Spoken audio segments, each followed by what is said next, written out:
All right, ladies and gentlemen, you are now tuned in to Off the Bench London with your hosts, Malcolm the Milkman Noel and Patrick Special K. Only at the clubhouse, where the game never stops. 450 pints, half-price wings, massive screens, and the best staff in the city. Don't forget to like and subscribe. YouTube, Spotify, Instagram, wherever you get your podcast fix. Yeah. Woo.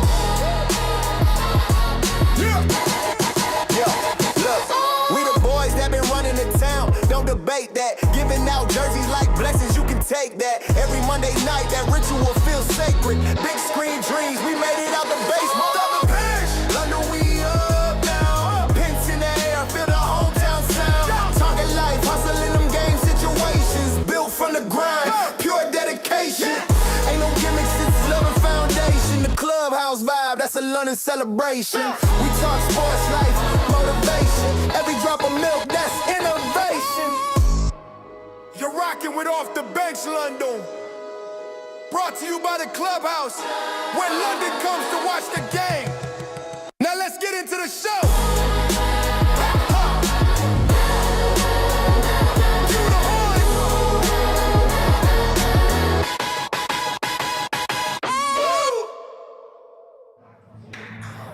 horn. Well, this is a little different. It sure is. It's not Scott the Visionary, but I got Special K in the building. It's a little different this week. So the Visionary has a prior engagement that he has to follow today. So you're lucky to get Special K in the building, Mr. Patrick. How you doing, man? Thanks for having me. How you doing? I'm doing great. Doing great. We're going to talk a little baseball. We're going to talk a lot of football. Yep. Right? Let's do it. But is this your first time on a podcast?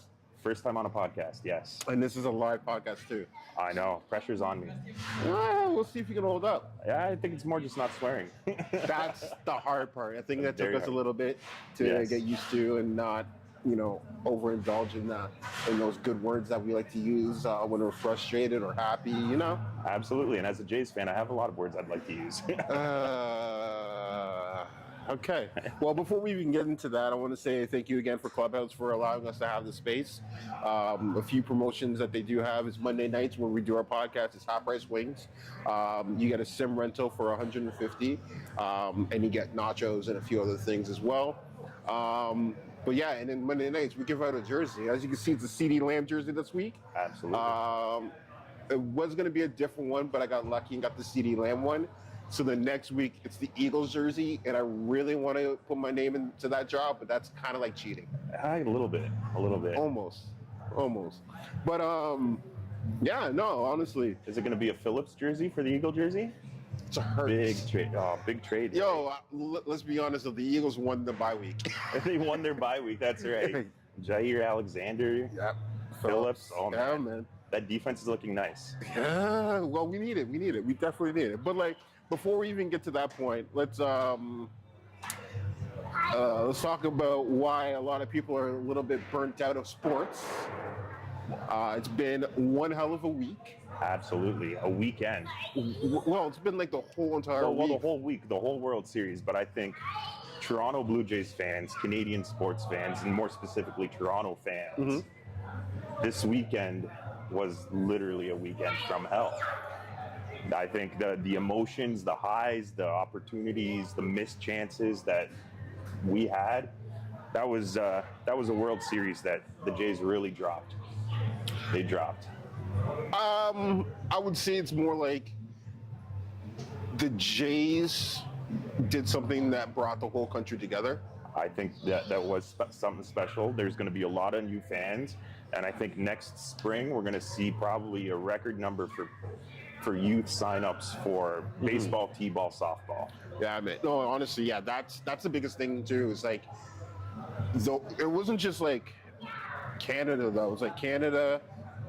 It was parts of the States, Japan.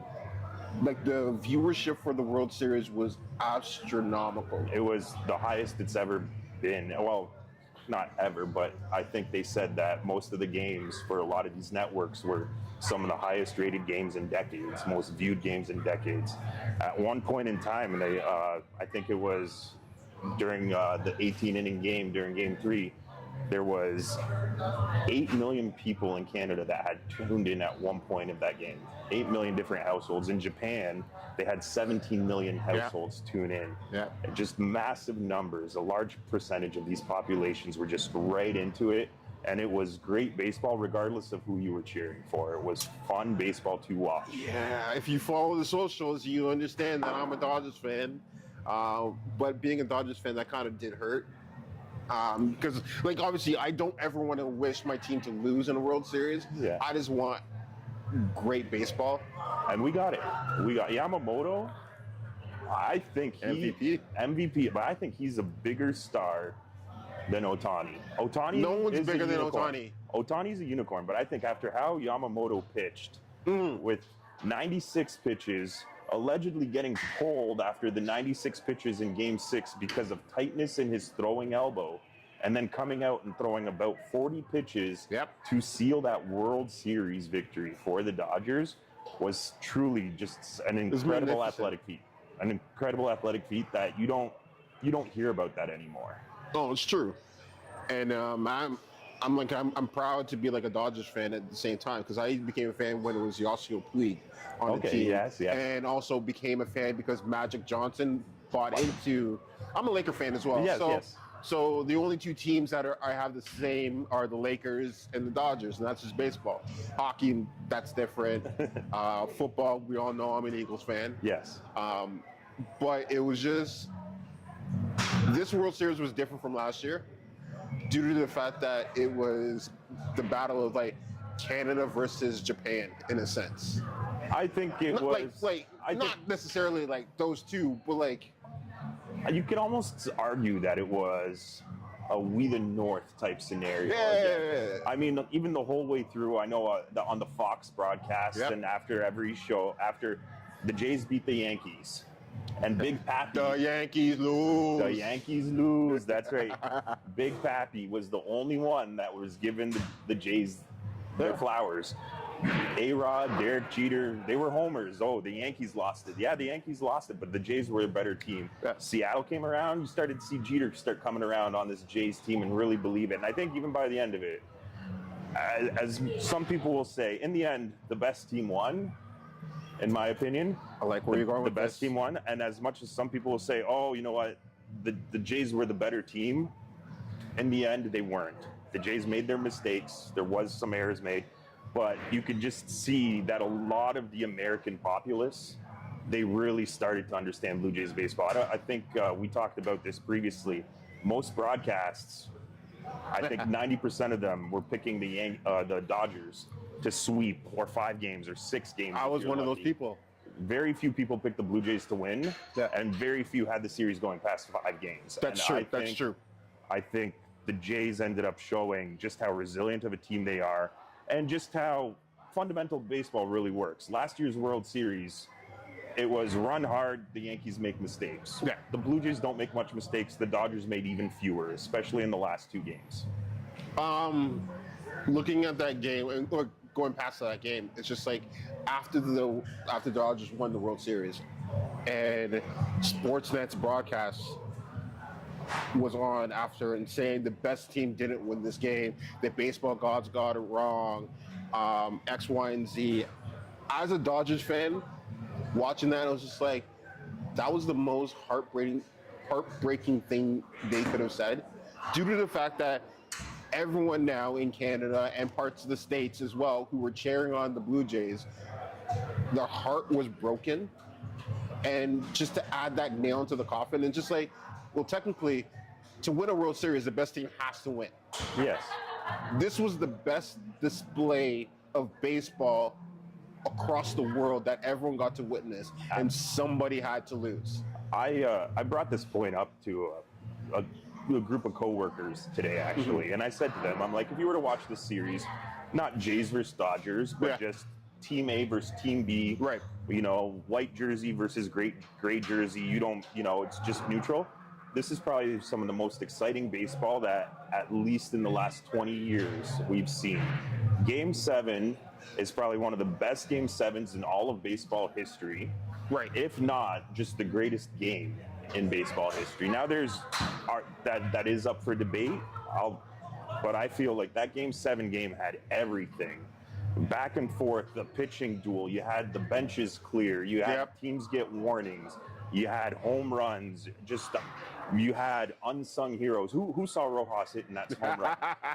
That was crazy. Yes. That was crazy. Yes. And every Jays fan was sitting there, and Savage is the man, and he still is the man. 100%. I 100% believe he is going to have an incredible future going forward. But I think every Jays fan thought, hey, 8-9 batter and then Ohtani, you're going to go out there as you Savage, and you're gonna deal. And that's baseball. Baseball's incredible because you got to get the last out. There is no time. You got to throw the pitches over the plate. You got to get the outs. It's been the other thing you got to look for is this was like one of the World Series where refs didn't really dictate the series, except for like we can talk about Game 6 when the ball got wedged, which like you can bring it up. We talked about this off. Yeah. So I feel, and not even as a Jays fan perspective, is that ball, yes, it stopped on the wall. Yes, it appeared wedged. That ball was still playable, in my opinion. I feel the only stadium that should have a trapped ball rule is Wrigley Field, because you can lose the ball in the grass. Yes. Every other stadium, these stadiums are built for baseball. They don't have these massive gaps. They're straight down onto the turf, onto the grass. And it was smart. Defensive substitution comes in. The ball doesn't bounce back to him. He throws his hands up right away saying it's a trapped ball. Which is smart. Very smart. Because if he goes and makes a play on the ball, the umpires are going to let him keep playing the game. Yeah. So that was, and I think there was a couple of smart moves like that by players, just being aware of the situation, not letting it get bigger than them. And the great thing too is Addison Barger sees the ball is stuck. He's rounding the base. He doesn't stop looking for an umpire signal. He runs all the way home. Which is good. Yes. Which is smart. So just kind of circling back, my whole point is I feel maybe a potential rule change the league can look into is to say, hey, no more trapped balls unless it gets lost in the ivy where you physically can't see it. Yeah. And just really remove, like, any ball that's been trapped. A player's always been able to get it. It's just that a lot of the time they're standing and waiting for the ricochet and it doesn't happen, so they want the play to stop, which kind of goes against everything that you and I have been taught in the sports we've played, which is you go and you're always after it, right? Yes. You play to the whistle. Play to the whistle, 100%. You have to. Yeah. No, like, it's tough, right? It was only that instance and like some calls with the umps where if it was a strike or a ball, but that's the human nature of the game. That's the human nature of the game. And I really don't wish them to do like computer censor for the strikeout. I don't like that. I do like the human air of it in that aspect of like the strike balls and so forth. And you can go to reviews and then if you need to, but it makes it consistent. Well, that being said as well, look at catchers like Alejandro Kirk, who are known for framing pitches. That is taking advantage of human error. That is knowing, hey, this guy, he likes to call a little bit of a lower zone. I'm going to make sure that my hand is in a perfect spot right here. It's below the strike zone for the batter, but it's staying still, and it's in a spot where the umpire will not. And with the next year, the challenge is coming in on strikes and balls. Yes. I'm slightly worried about what will actually happen with catchers like Alejandro Kirk, who have made a career of being able to frame pitches. Will Smith, I believe, also is one of the top framers in the MLB. Will we see a drop-off in their talent? Most likely. Yeah.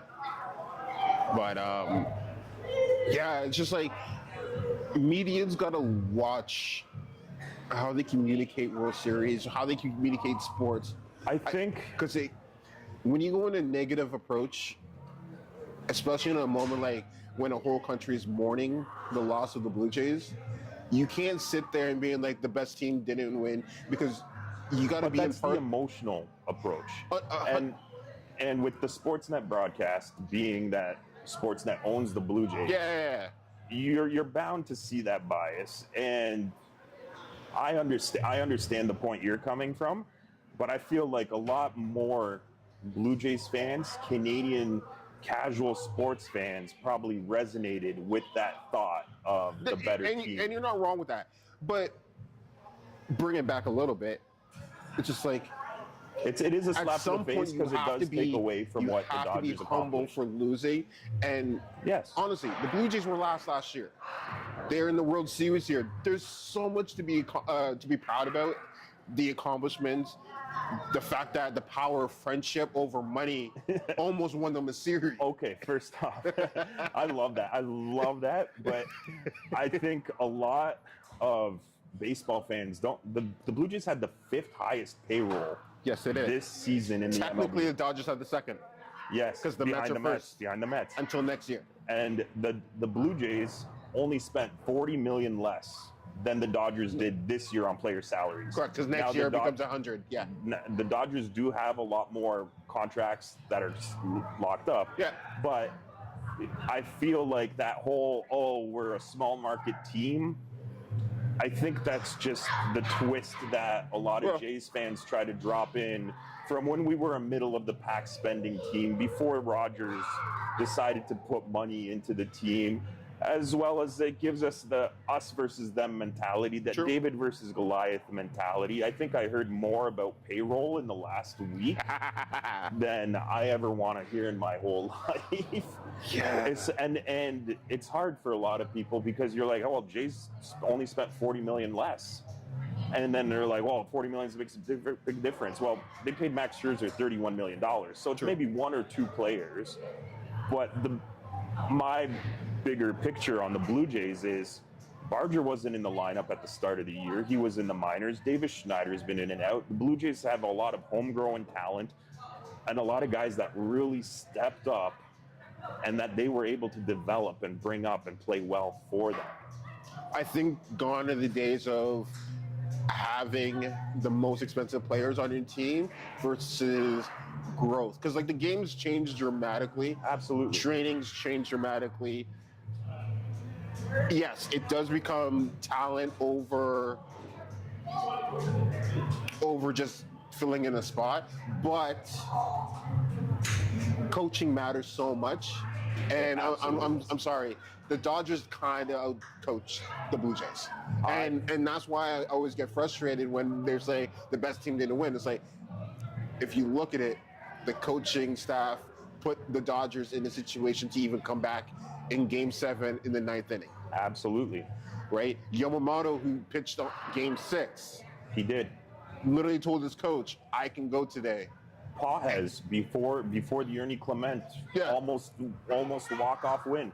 Pages was made as a defensive substitution, and he came in there and he made an incredible catch, ran over Kiki Hernandez, which if that ball was up to Kiki to catch, he's not getting that ball. No, He's not getting that ball. And the Jays win, but that's an incredible move where you say, hey, Tommy Edmonds had a bad knee, a bad ankle, whatever, lower body injury it was, and you say, you know what? Right now we're tied. They have a chance to win. We don't need to worry about Tommy Edmonds' bat. We need to make sure that we have somebody that is going to make a play on the ball, and Pa has made that play on the ball. Yes. That's how I view it. I'm still devastated. I'm still heartbroken for Toronto. I really hope that they can maintain this for next year. Like if it's a part 2, Dodgers versus Blue Jays, I would love that. I think it would be very exciting. I think the difference now is the Blue Jays have painted that arrow on their back. Yes. Because the Dodgers, they had to face it all season. Everyone wants to bring their A game against the bright lights of the LA Dodgers, against the New York Yankees, teams like that. The Jays are a team that's very often overlooked, and I think this year they showed that they're not a team to be overlooked. And hopefully that momentum carries forward. Yeah, man. Like, they have the blueprint right now. If you can go from last to in the World Series in 1 year, just imagine what next year is going to bring to the Jays. Absolutely. Ticket sales are going to go up in Toronto. Well, they better. With all of those renovations they're making, they were going up anyway. Gone are the days where you get a $20 ticket in the Blue Jays Right. and sit in the sky, or Well, you know what? The first thing they really do need to do is rename it back to the Skydome. I agree. I agree. It can be the Roger Skydome. Now, and I might be wrong on this, but wasn't Skydome a corporation? Like that was just a sponsor, like also a sponsorship I believe deal. by Air Canada. Okay, so that I feel like that's what it was. So, But like, if maybe they can't go back to that name for that reason. But there's how ways. often have I said to you, "Hey, man, I'm going to catch a Jays game. I'm going to be at the Skydome." I feel like I call it the Rogers Center. We live in London and we still call it the JLC. We don't call it Canada Life Place. Yeah. Or what it was, Budweiser Gardens. Bud Gardens. But Gardens, we didn't call No. it. We called it the JLC. JLC. Because That's right. the amount of memories that we got from that stadium, I'm not going back to saying Canada Life Place. It doesn't even flow right. It doesn't sound right coming off the tongue. No. But it is. CLP, the clap. Oh, I might have to cut that one out. But yeah, man. Yeah. So I'm looking forward to next season in baseball. Should be good. Exciting off season. I'm sorry, I just do want to say one more thing. As a Jays fan, what we need to do next year for the what we need to do as an organization is we need to sign players early in free agency. A lot of the last couple seasons, the Blue Jays are normally signing guys that have been trying to hold out for a long-term deal to these one-year prove-it deals. Max Scherzer, 1 year, $31 million deal just before the end of training camp. Hoffman, I think, signed a 3-year deal, but it was also near the end of training camp after he was trying to hold out for something else. I might be wrong on Hoffman. You go back a couple years to when they had Chapman at third base, Marcus Semien. Then these guys play 1 year, they make their however many $1 million, and then go sign long-term deals. Right. I think the Jays need to lock these players up. But that's tough. But you hear the interviews from every single player, every single player. Oh, I loved being part of this team. I love this organization. One of the best experiences that I've ever had. And it actually does feel genuine. This isn't filler words. End of the year. Oh, we worked hard. Whatever. You know, it's you just see that these guys were, you know, the power of friendship. They were a team that cared, that wanted everyone to succeed. You had Savage come up, and he's sitting on the bench with Scherzer in 1 year, Bassett in the other, Gossman in the other. They're all supporting each other, and I think you don't see that a lot because these guys are professionals. These guys are professionals, and hey, how much do I tell this guy before I lose my job to him? And you didn't get that in Toronto. They wanted to win. They wanted to succeed. I think John Schneider said multiple times throughout the year, this is the first team I've ever coached, minors or pros, that has never had a players-only meeting because of any struggles that happened throughout the meeting. They just went and they tried their best to execute. And it showed. So, honestly, I'm proud of the Blue Jays. I'm proud of the bandwagon fans who kept it together. Right? I'm proud of everyone in Canada joining in and trying to watch this and actually be hypeful. Like, it was a great display of, you know, what we are as a country. Yeah. And it was also great to see, like, even the states, like, except for anyone in California, the whole states were voting for Canada. They were cheering for us, yes, they absolutely were. And obviously, you have Japan that's going for the Dodgers because they have their Michael Jordan in their eyes. But it's just, you know, it's sad. But I hope they build new fans moving forward that can continue, whether they're Blue Jays fans or they find another team that they really like, or if they just follow players. Absolutely. I think the amount of revenue that the baseball or MLB is about to make from today and moving forward, it wouldn't have happened if it wasn't for Canada versus the States. Well, the us versus them, the we the North. Yeah. It's you do that, right? You make everyone feel special. It's true. It's true. So, okay. Yeah. Now, this podcast is a sports podcast, but it's kind of like a football podcast. So, like, it's great to talk about baseball. And, like, we'll see moving forward where we go in the future with Scott. And hopefully we'll get you more often. Absolutely. Because, like, the goal was originally we were talking about starting our own podcast. Yeah. Things didn't work out, so forth. And then Scott and I got this platform. And no, it's great. So like I said, come to Clubhouse. You can win a jersey. You can chat with us. I know there's some people posting right now in the chat. I'll check you guys out later and acknowledge you guys after. So I appreciate y'all. But let's talk about some football right now. All right. I know a lot of people are hangover of sports, and it is what it is. But Ravens versus Dolphins. Thursday night football. Lamar's back. Finally. Lamar is back. And you know what? Derrick Henry's back too. Derrick Henry was back last week, though. I think he's had flashes. He had flashes, but 2 consecutive weeks, 100+ yards, absolutely. And I don't remember 2 weeks ago, but he didn't put the ball on the ground. Correct. No fumbles. Great. He's good to see him. Good to see him back. They needed the bye. They definitely did. They needed to relax. They needed to focus on their game and get healthy. Yes. And it's against the Dolphins. Like, that is the most dysfunctional organization in the league right now, next to the Cleveland Browns. I would even say, as of right now, they're probably a little bit more dysfunctional than the Cleveland Browns. Yeah, that's true. The Cleveland Browns made mistakes that they're trying to make up for right now, and they've handcuffed themselves, whereas you just have no idea what's happening in Miami. Yeah, because they just fired their GM. They fired their GM, which Mike McDaniels was confirmed that he's staying for the rest of the season. Which is actually a smart move by their new GM. Because the worst thing that I think can happen to this Miami team is you fire Mike McDaniels, you bring in an interim head coach, the team wins 3 or 4 games, and this head coach isn't the guy for the team, but you say, hey, you know what? We won 4 out of 8 games with him. Imagine what we can do if we gave him an offseason. So let McDaniels stay there.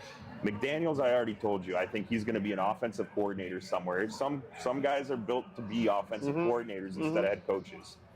And I think McDaniels will get let go at the end of the year, and then they will have a proper coaching search rather than just banking on an interim and then having to deal with the inside influences. Put yourself in that situation. You're the GM right now.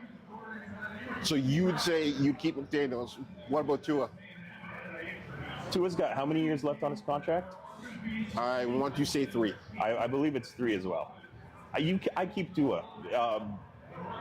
Who replaces Tua? Who do you have? Zach Wilson. Zach Wilson's on your bench right now. Understandable. So you can turn around and you start giving Zach Wilson more reps. Why not? Right? You turn around and then you try to trade Tua. But I've been a big believer in don't replace something just because your thing isn't the best unless you already have. You know, you have Zach Wilson there. And I believe, and I get the trend, Zach Wilson was a first-round pick quarterback, went and struggled as a rookie and a second-year player, and now he's a backup somewhere, and everyone believes that he's going to be a Geno Smith, a Sam Darnold. Those kind of guys, it's few and far between. I get you, but like, when I look at it, I see, put Zach Wilson in right now, because you're not going to risk injuring Tua. Tua's your franchise quarterback for right now. Let him rest. Let him focus on other things right now, because him on the field is still not going to be a benefit to the team, especially whenever he goes on the presser. It's when they lose and he's talking negative about the team. So he's already showed that he doesn't have the leadership. I don't know if it's that he doesn't have the leadership as much as it's the team doesn't have the mentality for accountability. Look at Vic Fangio. Okay. He's as tough as they come. He was a defensive coordinator there, and everyone's like, he'll provide that structure, that discipline that this team's been lacking. And then it circles back to Mike McDaniels. Mike McDaniels has not been able to have any control over this team. And Vic Fangio ended up leaving, went to your Philadelphia Eagles, and what did he do? Made him the #1 defense in the league. Yeah. Right? And everyone said, no, Vic Fangio was the problem in Miami. No, Vic Fangio believed in discipline and in accountability in a market in Miami where discipline and accountability are the furthest things. There's too much distractions going on there. Yeah. But I don't know. Like, if I was a GM, Mike McDaniels would actually be fired. I would know that if I get an intern coach, it's not permanent and I'm not holding any weight. I'll let them apply and tell me their game plan moving The forward. problem with that is that as much as everyone likes to think the GM's making these decisions, It's not. it It's the comes owners. down to ownership. Yeah, it's because who they And- have to pay. And Miami's ownership is a conglomerate of about 40 different celebrities. Yes, it is. So everyone's going to want to say something, and that's where a problem comes in, is you need somebody to come in there Well, and just absolute authority. If that's the case, I don't know why that new GM just traded Phillips over to to us Eagles. It made our team a little bit better on defense. Absolutely made you guys a hell of a lot better. And you know what? I know we're not talking Eagles right now, but I do want to say this. Howie Roseman is a genius. You pick up He's you gutsy. pick up Phillips as a pass rushing specialist, defensive end. He's on the last year of his contract. You traded your third round pick for him. Phillips is expected to get somewhere $15+ million. So if the Eagles aren't able to re-sign him at a team-friendly deal, do you know what they get back if he signs for over $15 million? We got the fourth back, don't we? A third-round compensatory pick, possibly a fourth. So he literally traded nothing for a player that is going to help them make a Super Bowl push. Yeah. Incredible. That's just incredible. And how we trust. Right? He always finds a way to make it work. Like a few weeks ago, there was an NBA investigation. I don't know. FBI might be investigating the Eagles and Howie Roseman soon because this man pulls the most craziest trades. Absolutely. But hey, we still have till tomorrow, right? That's right. So we'll see if there's anything else. But yeah. All right, next game, 49ers versus the Giants. 34-24 for the 49ers. All right. This was one game I wasn't able to watch. Yeah. But I just based on my fantasy football scores, Christian McCaffrey went off again. He finally got to play. Mac Jones seemed great. Yep. Like I said, I didn't watch the game, so I can't speak much to it. So I'll let you carry the conversation on this one. I'll put in my 2 cents. I was kind of hoping more from the Giants, especially when Scatterboo wasn't there. I think Scatterboo, based on that, he was the energy. He was. Well, no, it was like the combination of Scatterboo and Dart. Yes. You have to have them. Well, Jackson Dart was the talent. Yes. Jackson Dart was the talent. Yeah. Scatterboo was The firework. He was just a firecracker. You went in there and it didn't matter if he was going to go and gain a yard or 100 yards on carry. He was going to just make you want to pay attention to what was happening. Like I said, I didn't watch the game, so I don't know if they played flat, if it was just a lot of mistakes, or what happened with their offense. San Francisco, though, injuries again. I heard they lost another defensive player. That's just Frankenstein. It's a Frankenstein team. It's plug and play right now. It's what Detroit was last year. Really? I think when you look at it, for the Giants, I don't think they realize how well the fans travel for the 49ers. And I think for them being at home and hearing the fans cheering for the 49ers got into their skin and got into their psyche. And that's why Jackson Dart didn't perform at the same rate that we're used to.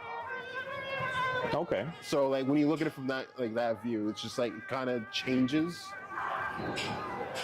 Like you're at home. Whoa, why your fans louder than my fans and I'm at home? So that could have been a little bit, and he doesn't have like that energy with Scottaboo because there's no other running back in New York. Tracy? He's not the same though. He was great last year with Damie Dimes, but this year he's not. He doesn't give that spark. Absolutely. Doesn't have that energy. And you need someone to match your energy to be successful, whether it's life or on the field. So, okay. All right. Yeah. All right, we'll move forward. Chargers versus the Titans. Oh man, you want injuries again? Oh my goodness, these California teams. I tell you, these California teams. If you are betting for the rest of the year on the Chargers, just bet against the Chargers. Without Joe, the offense doesn't work. I don't know. I think I think they're still a sneaky dark horse team for me. Like, yes, their O-line is devastated. They have a lot of injuries on that roster, but they got Vidal stepped up, second year running back. Hampton is coming back after their bye week in week 12. Yep. Quentin Johnson, who's been known for dropping footballs, has decided that he wants to catch them balls. Except for last week where you didn't. If you're a fantasy fan, Yes. big zero. Big zero, goose egg. But this week he got 19 fantasy points. So it's damn. Yeah. All right, you want to show up now? Yeah, he's there. They have the tight end, rookie tight end, who stepped in there as well, and Keenan Allen, Ladd McConkey. That offense is there, and I feel I have Justin Herbert on multiple fantasy teams. He's averaging like 70 rushing yards per game, throwing for over 200. He's doing the most. That offense is there. That defense is very consistent as well. True. That I think that's a sign of a well-coached team. Yes. I think Harbaugh's done a great job with the team there, and he's just kept them going. And I think it's a tough division with the Chiefs, the Broncos, and yes, the Raiders are there, but they're not there. They're not there. But that division, I wouldn't be surprised if all three of those three mentioned teams outside of the Raiders all make the playoffs. Chargers are not. I think they will. The injuries are too impactful for them.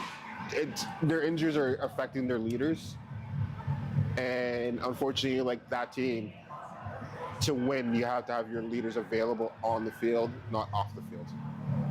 And Joe Alt just went for season-ending surgery too. Yes, I understand what you're saying, but the Chargers are running almost the West Coast offense, where it's quick throws, and they're making it work for them. And I'm gonna ride with the Chargers until they prove to me that they can't do it. That's fine. I'm not judging you too much. All right. The shocker this week was obviously divisional game. Vikings versus the Lions. The Lions go down. So, like, what? That's crazy. That was a crazy game. JJ shows up. JJ McCarthy, who's I think, and I was giving the organization flack for McCarthy being healthy and coming back, and then them rolling with Carson Wentz, especially an injured Carson Wentz. And unfortunately, it took Carson Wentz having a season-ending injury. Yep. There's so many season-ending injuries this year. This is the worst. Like, if you're betting on football or doing fantasy football, this is the worst year. It's been terrible. The amount of injuries has increased dramatically this year compared to past years. Yeah. And, like, the rookies aren't even stepping up to fill in those spots. No, it really has been. Because they're also getting injured, too. Absolutely. So way too many injuries. But I must say, I'm very... Like, J.J. McCarthy stepped in there, had that key third down conversion to seal the game. But this game, surprisingly, was won and lost on special teams. Minnesota's special teams were incredible this week. I feel terrible for forgetting his name. But that punt returner, kick returner they have. Continue. He's going to be special.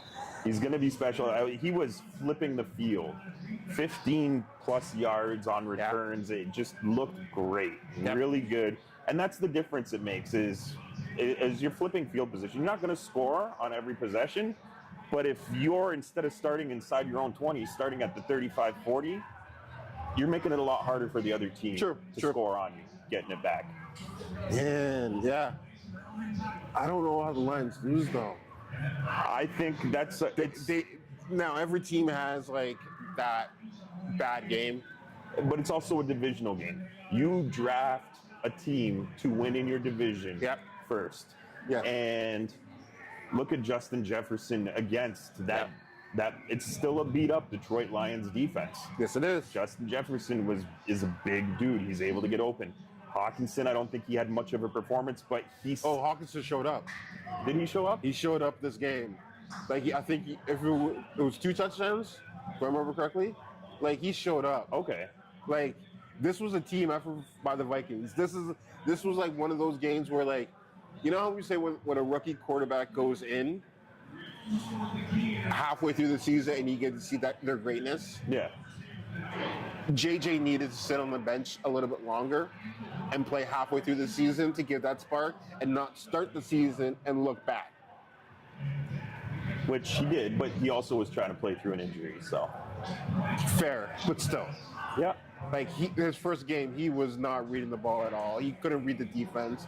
Now he has more game experience. He sees how fast the game is actually going. And it's funny because even though he's a second-year player with blowing out his knee last year, this really is a true rookie season for him. Yeah.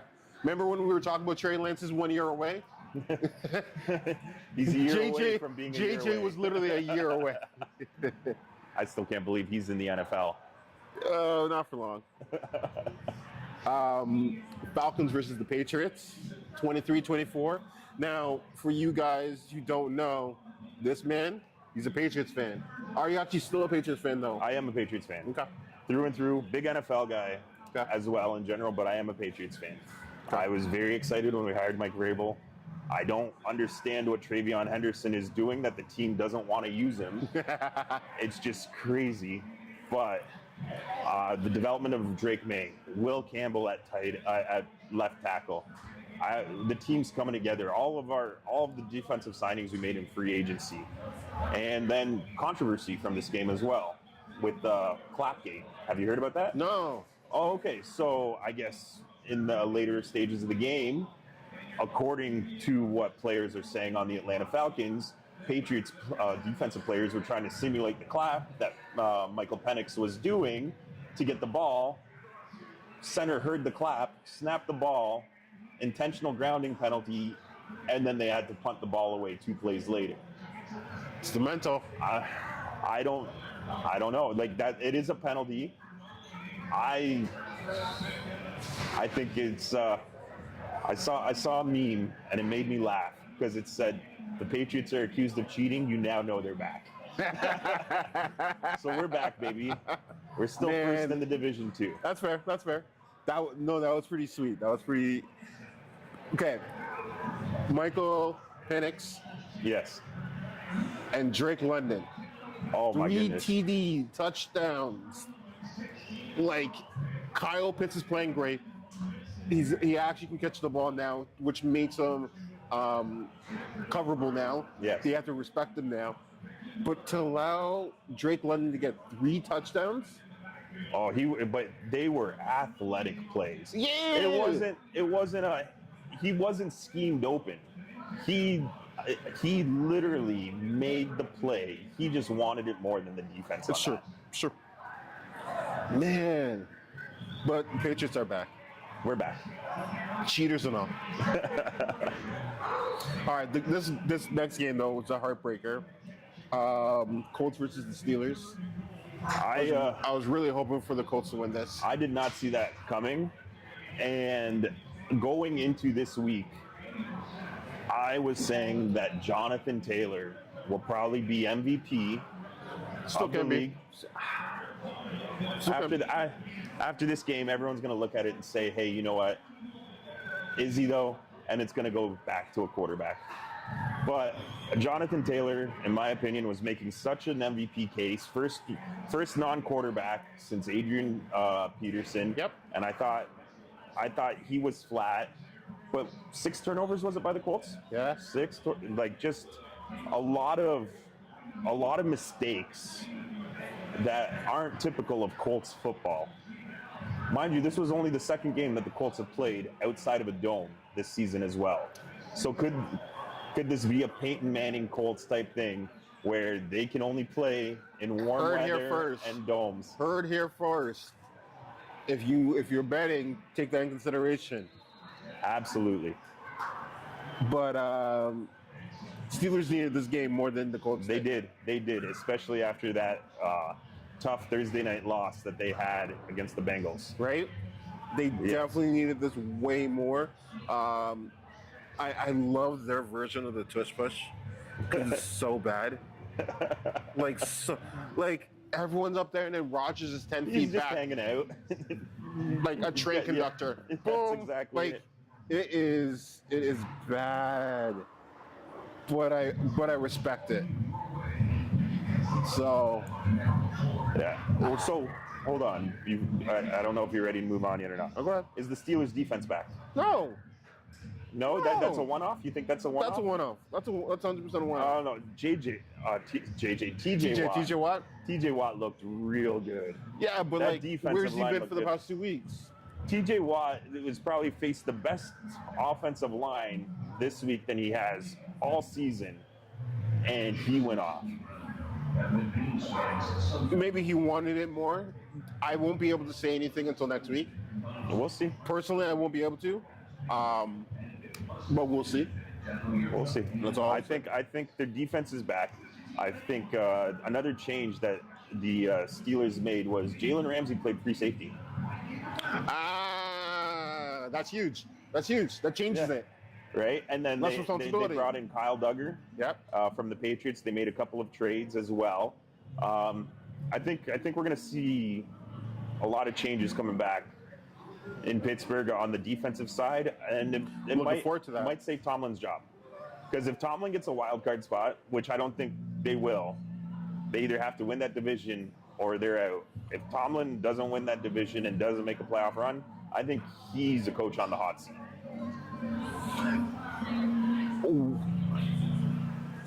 Okay. How many 10-win years can you have? Okay. Sorry, what? How many 10-win seasons can you have? That's not necessarily a bad thing, though. I feel like they're stuck in limbo in that sense. It's like, it's like the Toronto Maple Leafs. Don't go start. That's it. The Pittsburgh Steelers are just like the Toronto Maple Leafs. Okay. They're going to do just enough to get into the playoffs and then lose in the first or second round. How long do you want to deal with that for? How long before you got to shake it up and say, hey, you know what? We need a change because we do have talent that's able to compete. Yep. And for a Super Bowl. But on the biggest stage, we choke. Mike Tomlin hasn't won on a short week against the divisional opponents since he's been head coach. I believe he's 0-7 or 0-8. Okay. And you're built to win within your own division. Yes. That's the point. Yeah. Uh-oh. We're good. I don't know, man. Like, Tomlin is not in the hot seat due to the fact that they still don't have a quarterback for the future. Like, it really is plug and play. Like, but they signed Aaron Rodgers because they think he's the quarterback that can bring them to the Super Bowl. And if they didn't think that Aaron Rodgers was the quarterback to bring them to a Super Bowl, then why wouldn't they just go with a young guy and have him learn and develop? Why wouldn't they decide that they wanted to keep Justin Fields and let him develop? They said, hey, we have a defense that's ready to win now. We have a quarterback who can manage a game, so we can win now. True. And they're winning now. And it's fun to watch them right now. We'll see. We'll see what happens moving forward. I'm looking forward to it. Like, to all the Steeler fans out there, this is probably your best year to win it. I still put all my money on Green Bay. I can't even say that. Like, beginning of the season, I thought Green Bay was winning it all. Ooh. I can't even say that anymore. It's. Are we talking about Green Bay next? Well, no. Technically, the next game we have to talk about is the Broncos versus the Texans. Broncos versus Texans. C.J. Stroud, too bad for him. Too bad. Yes. I think the Texans could have won that game if he had managed to play the whole game. I will say this. I do. Okay, so I was telling my buddy Martin, who's a huge Broncos fan, that the Broncos are the best team in the league. Due to the fact they play to the strengths of their player, the team they're playing against. So if they're playing the top team, they will play top tier. If they're playing the worst team, they match that team. They do match energy. They are a team. They match the energy, which is horrible. Well, but they still get the job done for the most part. they match energy on offense. Yeah. I think Bo Nix, you have a very young offense. Yes. You have a very young offense, and they match to the energy of their competition. They have not learned to put their foot on the pedal and keep it there. What their defense does is make sure that they don't lose games that they're not supposed to. That's fair. That's fair. They have the best. I don't know if they're statistically the best defense in the league, but they have one of the best defenses in the NFL right now. They're a defense that is constantly getting slept on. And I think part of the reason why they're slept on so much is that they're a no-name defense in a sense. Yes, Sure. You have Surtain. Yeah, Patrick Surtain. And you have, I'm going to butcher his name, the linebacker on the outside. I can't pronounce it. Yeah. So you have those two guys who are stars and they're coming up, but outside of that, they're just a team that works hard and is able to beat you in many different ways. Sure. And they make you make mistakes. Man, I'm going to be honest. This chat is going off, and I think I need to address it. All right, give me a second. All right.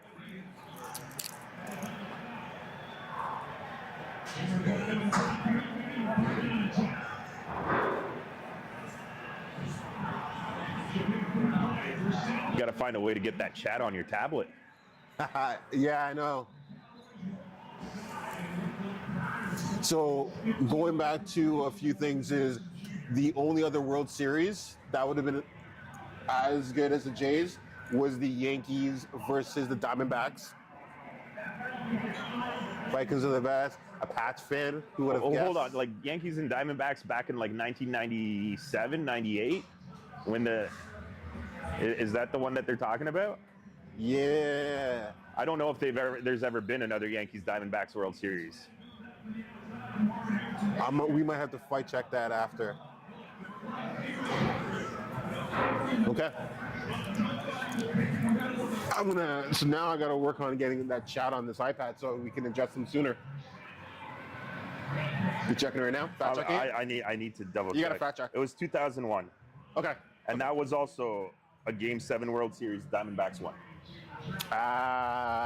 Okay. That was before the new stadium. That was the old stadium. Okay. Yeah. Perfect. Okay. We're almost at the 1 o'clock games. I know you guys want us to get to the Commanders game, and we can speed things up a little bit. Bears versus the Bengals. Man. Wow. Okay. Chat, hold off for a bit. The Bengals dropped 42 points and lost the game. The Bengals dropped 42 and lost the game. The Bengals to the Bears with a Caleb Williams, who, I'm sorry, they made Caleb Williams look like an MVP. if Caleb Williams looks at the game tape, he's going to be like, I am the greatest quarterback that ever Absolutely. lived. And if you were a Bengals fan, I know my other co-host is a huge Bengals fan. Terry, if you're listening or watching. I'm sorry, Terry. Did you know that the Bengals are the first team in the history of the NFL, this is a league over 100 years old, to lose 2 consecutive games and scoring 38 or more points in those games?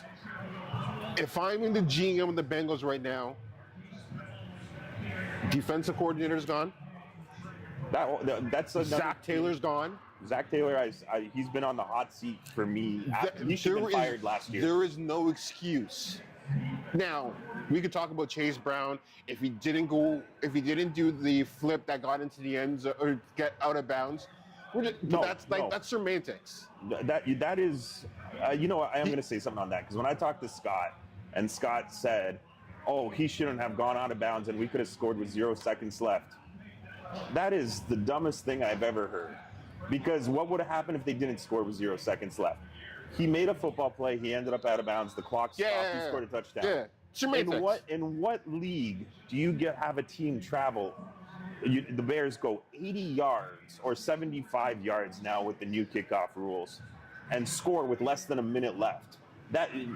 You're just trying to put blame on the offense to take away from how terrible this defense is. It's almost like the Blue Jays game, trying to find like Like right now, the Blue Jays fans and the Bengals fans are one and alike. No, I disagree. I wholeheartedly disagree with that statement. I think Like Bengals fans, they're heartbroken. My apologies for what just happened. I'm not, though. That's the norm. That's the expectation. That is Cincinnati. Look at last year. Their defense let them down. And what change did they make? Oh, we got a first-round pick. Their first-round pick, Haldoff, who has no sacks and 4 tackles, almost halfway through a full season of play. This man that held out, mind you, it was more the wording of the contract. The contract dispute. And everyone's like, oh, he's going to be our difference maker. Trey Hendrickson held out. He's going to be a difference maker.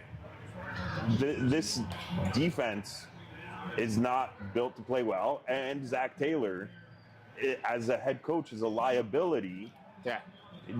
I blame Zach Taylor and his offensive schemes for why Joe Burrow has been hurt so often. I 100% agree with that statement. And it's sad.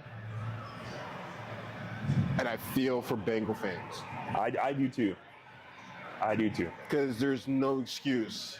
But on the plus side now, you're really, not on the plus side, on the other side of the coin, you're really starting to see the creativity of Ben Johnson coming out and what he's able to do with the talent that he has around him in Chicago. It's because he's unraveling the layers of Caleb Williams and not allowing Caleb Williams to have those responsibilities or those choices.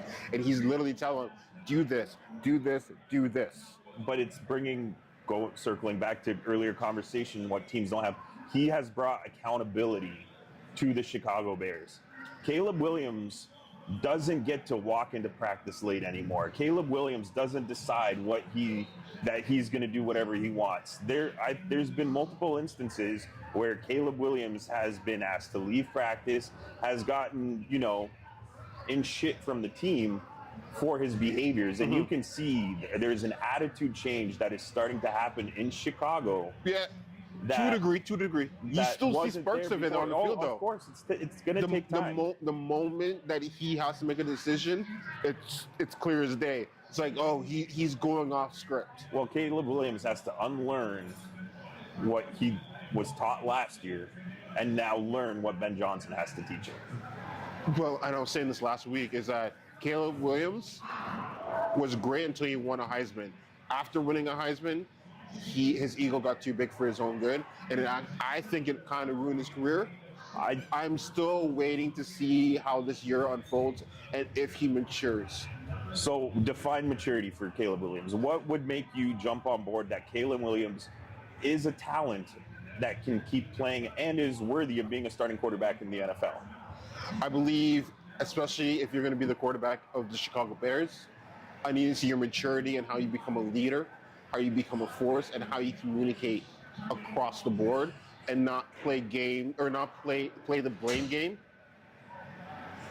but actually grow. And we see a difference in his play style next year or the year after, and people look to him as a leader or look to him as like, oh, if I'm holding back and I'm not doing well, I know Caleb Williams is going to pick up that slack and make me that elite athlete.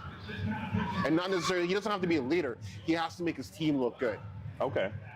Right? And right now, I don't see Caleb Williams making his team look good, but his team holding up and making him look good. Especially like Roman Duze didn't do anything last game, right?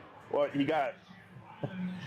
Caleb Williams was targeted twice in pass attempts during that game. Odunze was targeted 3 times. Now, Odunze did have the drop. Yep. But I also feel that given the situation that the game script was in, is you had a running back who got over 130 yards. Mm-hmm. Cole Kmet, I believe, had a touchdown reception. Colston Loveland had the interior guys were really feasting. That's fair.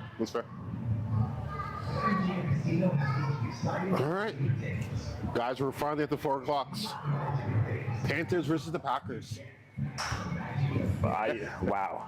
I did not see that coming. No one did. It was incredible. But I think what made the game so much more special was that Bryce Young only had 100 yards passing Yes. in that game. That was a defensive game. And it was a weather game, and I can't believe I'm going to say this. The fact that Carolina won that coin toss to start the game, and they elected to receive, and then received with the wind at their back. So what some people don't understand is just because you elect to receive doesn't mean that you automatically kick off to start the second half. The ref then goes to the opposing team after halftime and says, would you like to kick or receive? The Packers then chose to receive, and then the coach turns around and says, great, we're now going to make sure that we have the wind at our back in the fourth quarter. Like, what a genius. Like, just, it's the small things like that that make a difference in a football game. Yeah. Because Carolina was a 10.5-point underdog. Yep. They won on a last-second field goal with a 20-mile-an-hour wind at their back. They believed in the kicker. They believed in the... They had a game plan, and that's the other thing is each team gets... Carolina did a good job of taking away possessions through clock management from Green Bay. From Green Bay. Green Bay, they have... You want to talk about a team that plays to the level of competition? Green Bay's offense. Green Bay's offense. No. You can't get mad at your defense for giving up 13 points. This is what I'll say. And you have to be... Since Green Bay was able to get Micah Parsons, allowed the offense to allow Jordan Love to do all the risky things that he wants to do. But it is also shown that Jordan Love is not as elite as people thought he was. Yeah. He makes a lot of mistakes, especially right now. This season, you see him make tons of mistakes. Last year, we saw it, but the defense couldn't necessarily help him out. Now he has the defense to do that. So is this Jordan Love's fault, or is this LaFleur's fault? It's a mix of LaFleur, but like I'm talking about Caleb Williams, Jordan Love needs to do the exact same thing. Absolutely. He needs to elevate himself right now because you have the defense to bail you out. All you have to do is help the defense out. And this is a clear example of what I'm saying. It's just like some of these rookie quarterbacks or these young quarterbacks or people who are in great situations, trust your teammates, trust your coach. Because we can see it as fans that you're just hucking up there and making a wish. This is not the movies. This is real life. You're playing against other professionals who will call you on your bull. Yep. And that's my point of view. But if you have anything to add on that? No. All right. Saints and the Rams, 10-34. Oh. The Saints had the ball for 16 minutes. They brought in Tyler Shaw. And I got asked by a couple of people, what'd you think of Tyler Shaw today? Well, yesterday. Yeah. And you had the ball for 16 minutes. I didn't see Tyler Shaw do it. And not that he couldn't do anything, but he didn't get an opportunity to put drives together. There was he had one interception. Yep. They had a fumble lost. And the Rams, with their 3 tight end, 1 wide receiver, 1 running back set, where they just grind it out. Incredible style of offense, and the NFL being a copycat league, I think we're going to start seeing a lot more of that going forward. All I'm going to say is in Matthew Stafford we trust. Absolutely. So, with Jonathan Taylor dropping out as my favorite for MVP, I actually think that Matthew Stafford after this week should be favored to win the MVP. Well, he's moved up dramatically on my list of top 5 quarterbacks for this year.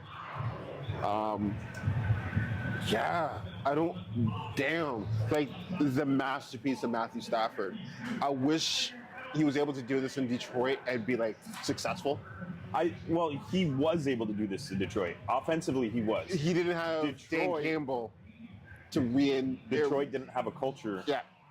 that allowed him to succeed. Because like the weapons Matthew Stafford has right now, yes, he's still technically playing injured because his arm is still injured And his back. and his back.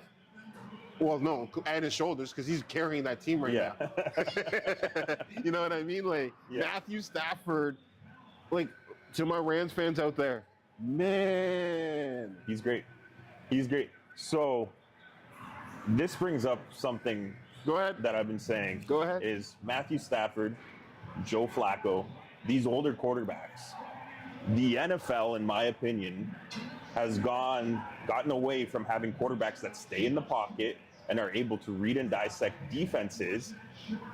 And by doing that, a lot of defenses have actually gone into a situation where you try to take away the best read and then you stop the quarterback from running. Yes.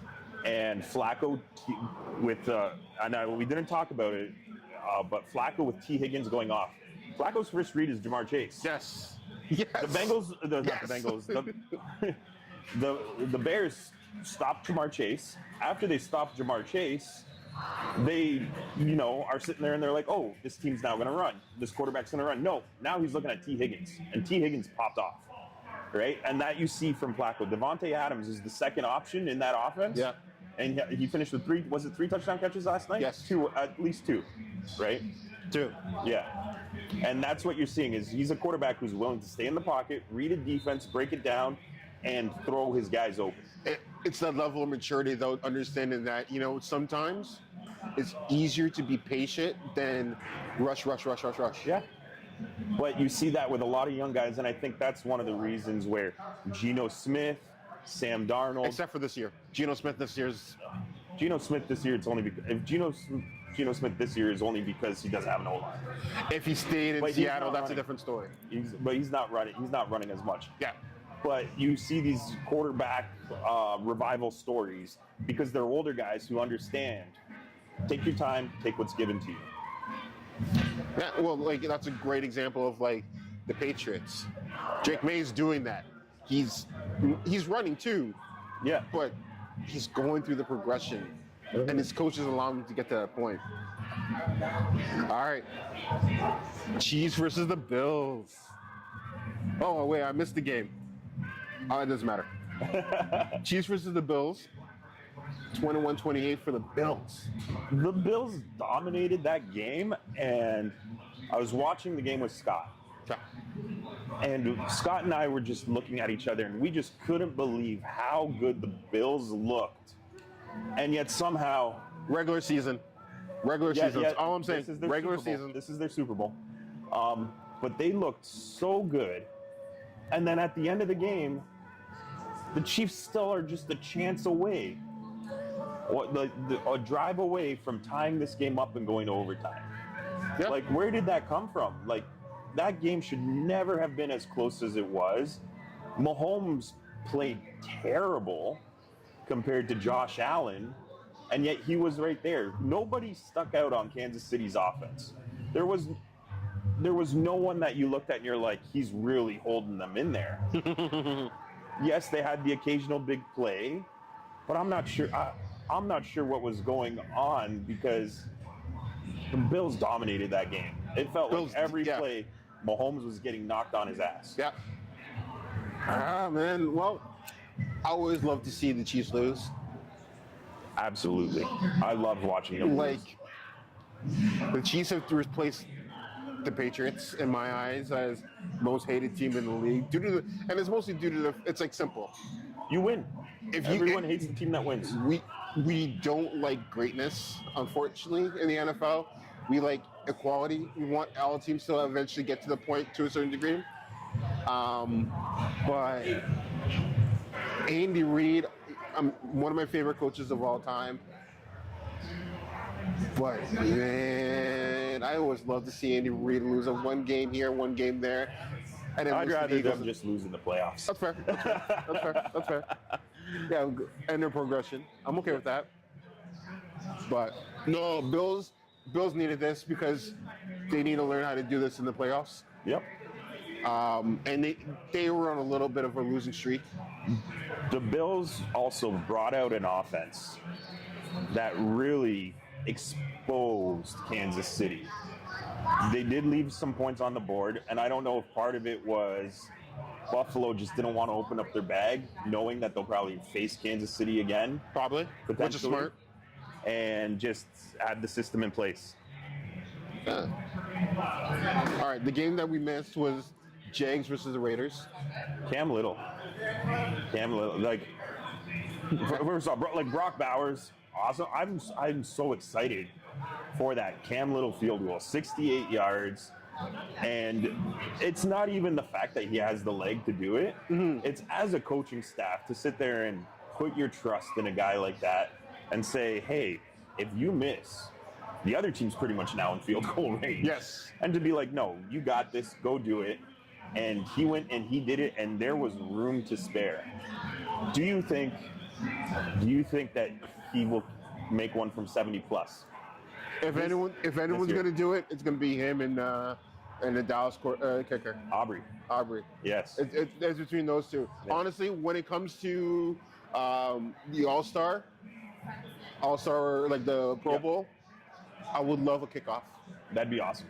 I might actually watch that. I might actually watch that because I don't watch the Pro Bowl. I think it's trash. It's a waste of time. Absolutely, it is a waste of time.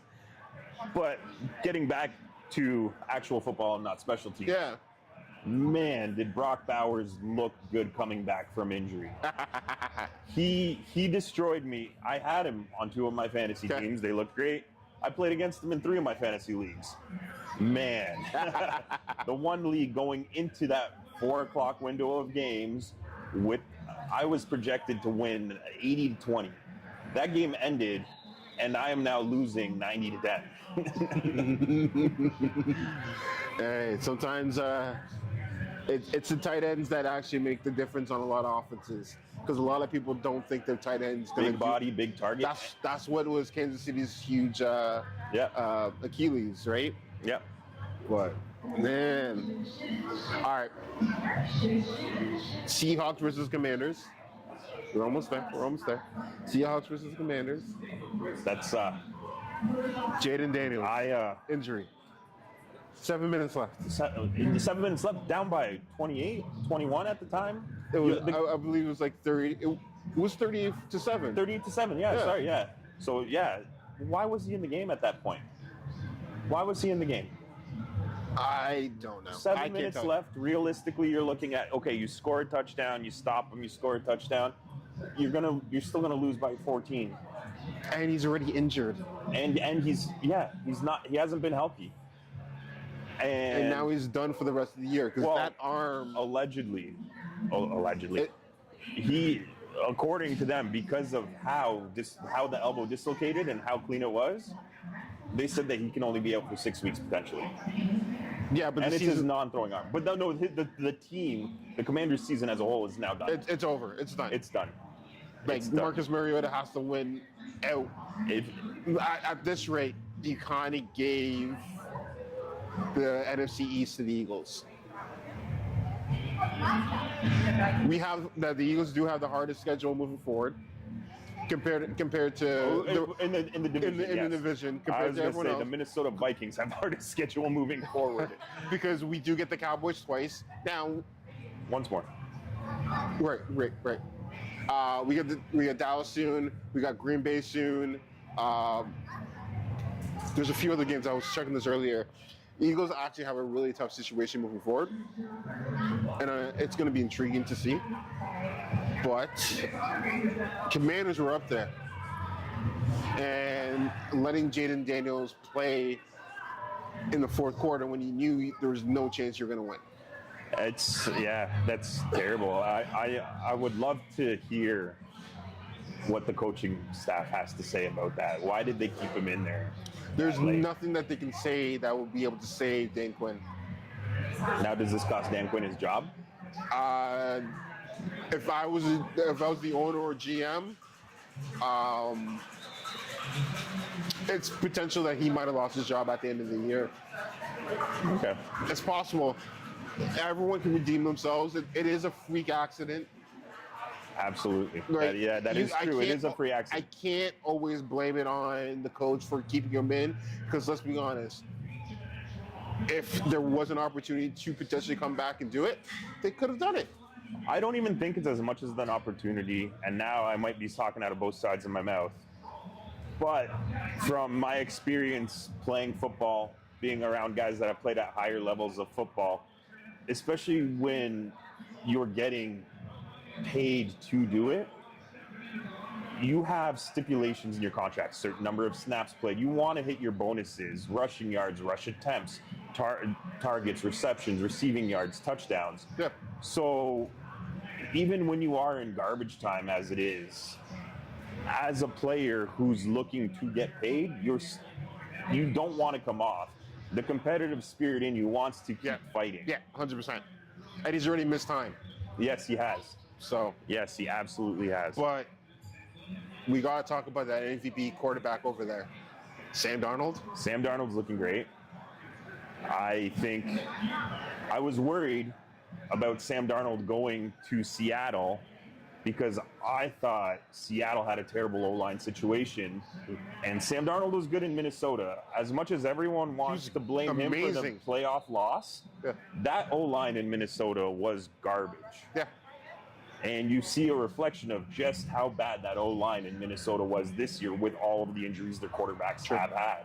If anything, we got to learn just how tough Sam Darnold is after he's left Minnesota because of the beating that he took and the fact that he missed no time with injuries, as far as I'm aware. No, he hasn't. And just how well he's been able. Everyone wrote off Seattle this year. I think we all did. A lot of people were picking them to be a top 10 lottery Geno draft Smith pick. leaves, DK Metcalf leaves, And and Jackson Smith and Jigba is an elite athlete that he doesn't have to be overshadowed by DK Metcalf. Like, that's refreshing. Smith and Jigba, Horton has looked great as a rookie coming in. Yeah. So, no, honestly, it's fun. I'm happy for Sam Darnold. It's fun to watch them play. It's fun to also see Sam Darnold because it's like, did Minnesota screw that up and let both Danny Dimes and Danny Dimes was he never stuck a snap. Daniel Jones, but it's funny because if you look at the quarterbacks why am I drawing a blank? Who's the coach in Minnesota? Not Shanahan. But if you look at the quarterbacks that have came through and spent part of a season, if not a whole season, even if they've been bench players, that have worked with him and then moved on to another team and the success that they are having, you might have a quarterback whisperer there. Well, and that was supposed to be Kevin O'Connell. O'Connell, yes. O'Connell is a quarterback whisperer. Is he though? Look, I know. Look it up, or if not, I will come back on next week. Okay. I'll come back on next week, and I will have a list of the quarterbacks that O'Connell has had in his quarterback's room, and you can see where they are in the NFL now. Okay. That's fair. All right. Last thing. We got the game going on right now, the Cardinals versus the Cowboys. What do you think? I like the Cardinals. I think... Wow. Really? Come on. I think Jacoby Brissett, yes, he's an older quarterback, but he makes that offense run in Arizona. Better than Kyler Murray ever did. Better than Kyler Murray does. I think it's also because a new Call of Duty came out a couple of weeks ago that Kyler Murray's dropped off. Call of Duty hasn't come out. Battlefield 6 has come out. Is that what it is? Yeah, Oh, Battlefield's out right now. And then there's another game. I wouldn't be surprised if he's playing. Arc Raiders came out. So those two are both shooters. One's a third person, one's first person. And then Call of Duty comes out soon. Okay. So Kyler Murray's probably done for the year. That being said. Yes. But no, Jacoby Brissett does a great job managing this offense. He's been able to make it work. Yeah, they kept it tight. They kept it tight against Green Bay. Yes, they lost. Yep. They won the week before. And I have zero faith in this Dallas defense. We all do. Yeah. I think mistakes, coming down to mistakes, the Cowboys are going to keep the game close because their offense is never out of it. It's what they do. But their defense, well, I have more faith in the Cardinals defense stopping the Cowboys offense than I do the Cowboys defense stopping the Cardinals offense. Okay. I like that take. Okay. Well, we'll see. We'll see. The game's going on. I do have the Cardinals winning this game. Okay.